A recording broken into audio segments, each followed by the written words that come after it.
നമസ്കാരം. മുഖ്യമന്ത്രിയുടെ ഓഫീസിനെതിരെ ഗുരുതര ആരോപണവുമായി PV അൻവർ MLA രംഗത്ത്.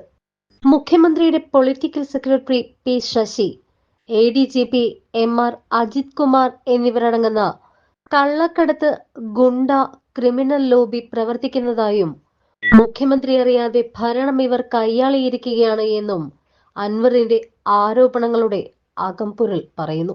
മുഖ്യമന്ത്രി പറയുന്ന കാര്യങ്ങൾ കേൾക്കാത്ത IPS ഉദ്യോഗസ്ഥനാണ് ADGP MR അജിത് കുമാർ എന്ന ആരോപണം ഉന്നയിച്ചിരിക്കുന്ന അൻവർ MLA അജിത് കുമാറിന്റെ ഭാര്യ സഹോദരൻ കള്ളക്കടത്തുകാരനാണ് എന്ന ആരോപണവും ഉന്നയിച്ചിരിക്കുകയാണ്. പാർട്ടിയെയും സർക്കാരിനെയും ഇല്ലായ്മ ചെയ്യാൻ പ്രവർത്തിച്ചു വരുന്ന ADGP MR അജിത് കുമാറിന്റെ നേതൃത്വത്തിലുള്ള ഗ്രൂപ്പിന് മുഖ്യമന്ത്രിയുടെ ഓഫീസിലെ P ശശിയുടെ എല്ലാവിധ സഹായവും കിട്ടുന്നുണ്ട് എന്നും PV അൻവർ കുറ്റപ്പെടുത്തി. പല ഉന്നത പോലീസ് ഉദ്യോഗസ്ഥരുടെയും ഫോൺ കോളുകൾ താൻ ചോർത്തിയിട്ടുണ്ട് എന്ന് തുറന്ന് സമ്മതിച്ചുകൊണ്ട് ഭരണപക്ഷ MLA PV അൻവർ നടത്തിയിരിക്കുന്ന വെളിപ്പെടുത്തലുകൾ സംസ്ഥാനത്ത് മുഖ്യമന്ത്രി പിണറായി വിജയൻ കൈകാര്യം ചെയ്യുന്ന ആഭ്യന്തര വകുപ്പ് തികഞ്ഞ പരാജയമാണ് എന്ന് പറയാതെ പറഞ്ഞിരിക്കുകയാണ്.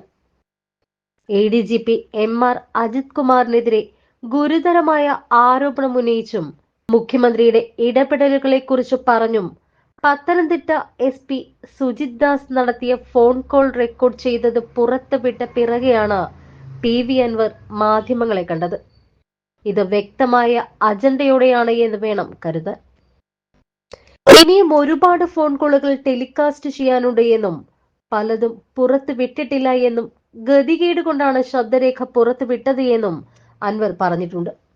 ആഭ്യന്തര സുരക്ഷ ഉറപ്പാക്കാൻ സർക്കാർ വിശ്വസിച്ചേൽപ്പിച്ചിരിക്കുന്ന ഉദ്യോഗസ്ഥരുടെ തനി നിറം പുറത്തു കാണിക്കാൻ ഇതല്ലാതെ മറ്റൊരു മാർഗവും തന്റെ മുന്നിൽ ഇല്ല എന്നാണ് അൻവർ പറഞ്ഞത്. മന്ത്രിമാരുടെ ഫോൺ കോൾ ADGP ചോർത്തുന്നു എന്ന ഗുരുതരമായ ആരോപണം ഉന്നയിച്ചിരിക്കുന്ന PV അൻവർ ജനങ്ങളോട് ക്ഷമ ചോദിക്കുന്നുവെന്നും മാധ്യമങ്ങളോട് പറഞ്ഞു. കേരളത്തിലെ പോലീസുകാർ രാജ്യവിരുദ്ധ പ്രവർത്തനമാണ് നടത്തുന്നത്. നവകേരള സദസ്സിനിടെ SP ശശിധരൻ 11ഓളം കേസുകൾ പാർട്ടിക്കാർക്കെതിരെ ചുമത്തി. DYFIക്കാരെ ജയിലിലിട്ടു. മുഖ്യമന്ത്രി പറയുന്ന കാര്യങ്ങൾ ഉൾക്കൊള്ളാതെ ഈ പാർട്ടിയെയും സർക്കാരിനെയും ഇല്ലായ്മ ചെയ്യാൻ പ്രവർത്തിക്കാൻ ശ്രമിക്കുന്ന ഒരു ഗ്രൂപ്പാണ് ADGP MR അജിത് കുമാറിന്റെ നേതൃത്വത്തിൽ കേരളത്തിൽ ഇപ്പോൾ പ്രവർത്തിച്ചു വരുന്നത് എന്നും PV അൻവർ ആരോപിച്ചു.